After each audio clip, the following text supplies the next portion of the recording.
नमस्कार। आज के दिन भर की बड़ी खबरों के साथ मैं विशाल और आप देख रहे हैं जनता अदालत न्यूज। चलिए बढ़ते हैं पहली बड़ी खबर की ओर।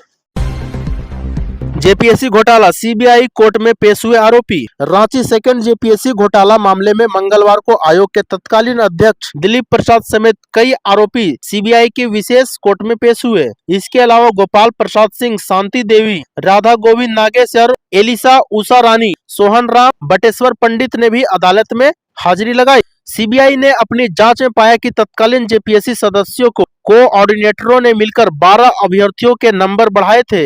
इसके अलावा कई अभ्यर्थियों की कॉपी में काट छांट कर नंबर बढ़ाए गए थे। अब आरोपियों को समन जारी किया गया है, जिसके बाद उनके खिलाफ गिरफ्तारी की कार्रवाई शुरू हो सकती है। कई आरोपियों के अग्रिम जमानत की याचिका दाखिल की गई है। जाने क्या है पूरा मामला। सेकंड जेपीएससी घोटाला मामले में सीबीआई ने 64 आरोपियों को खिलाफ चार्जशीट दाखिल की है। इनमें से कई आरोपी वर्तमान में बड़े पदों पर हैं और प्रमोशन पाकर जिला संभाल रहे हैं। सीबीआई के जांच में पता चला है कि गुजरात स्थित फोरेंसिक लैब में कॉपियां की जांच कराई गई थी, जिसमें बड़े पैमाने पर धांधली का पता चला था। मुख्यमंत्री हेमंत सोरेन बने झारखंड मुक्ति मोर्चा के अध्यक्ष। शिबू सोरेन संरक्षक संविधान संशोधन पर लगी मुहर। हेमंत सोरेन को झारखंड मुक्ति मोर्चा का नया अध्यक्ष बनाया गया है। 38 साल बाद उन्होंने शिबू सोरेन की जगह ली है। शिबू सोरेन अब संस्थापक संरक्षण की भूमिका में रहेंगे। रांची झारखंड मुक्ति मोर्चा के महाधिवेशन में बड़ी घोषणाएं की गई है। इसके अनुसार हेमंत सोरेन की ताजपोशी की गई है और उन्हें झारखंड मुक्ति मोर्चा की कमान सौंप दी गई है। अब वह पार्टी के प्रमुख के तौर पर काम करेंगे। बता दें कि 38 साल बाद झारखंड मुक्ति मोर्चा का अध्यक्ष बदला गया है और शिबू सोरेन की जगह यह पद हेमंत सोरेन को दे दिया गया है। हेमंत सोरेन को पार्टी में केंद्रीय अध्यक्ष की जिम्मेदारी मिली है। शिबू सोरेन अब नई भूमिका में होंगे और वह पार्टी के संस्थापक संरक्षक के तौर पर रहेंगे। हजारीबाग बैंक में पैसा जमा करने जा रहे पेट्रोल पंप के मैनेजर की गोली मारकर हत्या। बैंक में पैसा जमा करने जा रहे पेट्रोल पंप के मैनेजर की दिन दहाड़े गोली मारकर हत्या कर दी गई है। यह घटना हजारीबाग जिले के इचाक सिजुआ गांव में मंगलवार को घटी। मृतक की पहचान शंकर कुमार के रूप में हुई है और वह सल्फरनी पेट्रोल पंप का मैनेजर था। घटना के संबंध में बताया जा रहा है कि मैनेजर 4 दिनों के पैसे का कलेक्शन लेकर बैंक में पैसा जमा करने जा रहा था। इसी दौरान अपराधियों ने मैनेजर से पैसा लूटने का प्रयास किया। मैनेजर ने जब इनका विरोध किया तो अपराधियों ने मैनेजर को गोली मार दी। मैनेजर को एक गोली लगी, जिससे उनकी मौके पर ही मौत हो गई है। घटना को अंजाम देने के बाद अपराधी मौके से फरार हो गए हैं। वहीं घटना की सूचना मिलने के बाद पुलिस मौके पर पहुंचकर मामले की जांच में जुट गई है। पंजाब नेशनल बैंक से लोन धोखाधड़ी मामले में आरोपी भगोड़े हीरा कारोबारी मेहुल चोकसी को पुलिस ने बेल्जियम में गिरफ्तार कर लिया है। मीडिया रिपोर्ट्स के मुताबिक चोकसी को केंद्रीय जांच ब्यूरो की अपील पर शनिवार को गिरफ्तार किया गया। फिलहाल वह जेल में है। मैया सम्मान योजना 9वीं किस्त की लिस्ट में नाम आने वाली महिलाओं को अब अगली किस्त का मिलेगा फायदा।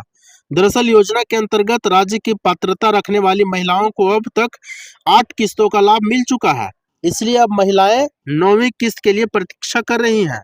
बता दें कि 15 अप्रैल तक योजना के अंतर्गत 9वीं किस्त के रूप में 2500 रुपये महिलाओं को प्राप्त हो जाएंगे, लेकिन केवल ऐसी महिलाएं का ही इसका पैसा प्राप्त कर सकेंगे जिनका नाम मैया सम्मान योजना 9वीं किस्त की लिस्ट में दर्ज किया गया है।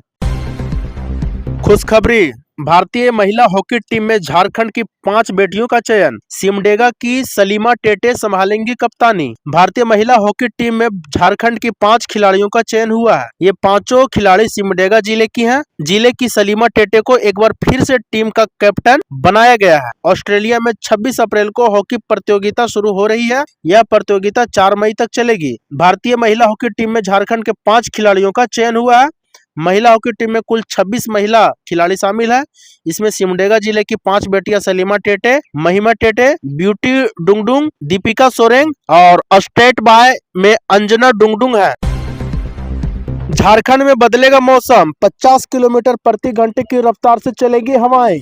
बारिश और वज्रपात का अलर्ट। झारखंड में कुछ ही घंटे में मौसम का मिजाज बदलेगा। पलामू प्रमंडल और पश्चिम सिंहभूम जिले के 40 से 50 किलोमीटर प्रति घंटे की रफ्तार से हवाएं चलेंगी। गरज के साथ वज्रपात भी हो सकता है। मौसम में बदलाव को देखते हुए आईएमडी ने ऑरेंज अलर्ट जारी किया है। लोगों से सावधान रहने की अपील की गई है। झारखंड के गढ़वा, लातेहार, पलामू और पश्चिमी सिंहभूम जिले के कुछ भागों में अगले 1 से 3 घंटे में मौसम में बदलाव दिखेगा। तेज हवाओं के झोंके के साथ बारिश हो सकती है। 40 से 50 किलोमीटर प्रति घंटे की रफ्तार से हवाएं चल सकती हैं। इस दौरान गरज के साथ वज्रपात की भी आशंका है। मौसम में बदलाव को देखते हुए आईएमडी ने ऑरेंज अलर्ट जारी किया है। मौसम वैज्ञानिकों ने लोगों से सावधान रहने की अपील की है। फरार अभियुक्त के घर पर पुलिस ने चिपकाया इश्तेहार। न्यायालय में 9 मई को पेश होने का दिया गया निर्देश। पथलगड्डा थाना क्षेत्र अंतर्गत बरवाड़ी गांव निवासी श्रवण कुमार रजक पिता बालचंद रजक के घर पर पथलगड्डा पुलिस ने सोमवार को ढोल बजवाकर इश्तेहार चिपकाया। चिपकाए गए इश्तेहार जिला न्यायालय के निर्देश पर अभियुक्त के नाम से जारी इश्तेहार के अनुसार न्यायालय में 9 मई को 10:30 तक पेश होने को कहा गया है। मालूम हो कि पथलगड्डा थाना क्षेत्र के बरवाड़ी गांव निवासी श्रवण कुमार रजक पथलगड्डा थाना कांड संख्या 02/2024 में संलिप्त पाया गया है, जिन पर विभिन्न धाराओं के तहत मामले दर्ज किया गया है, जिसका अभियुक्त 1 वर्ष से अधिक तक अब भी फरार चल रहा है। मौके पर मौजूद पुलिस अवर निरीक्षक प्रहलाद पासवान ने बताया कि 1 माह से अधिक दिनों तक अभियुक्त फरार है।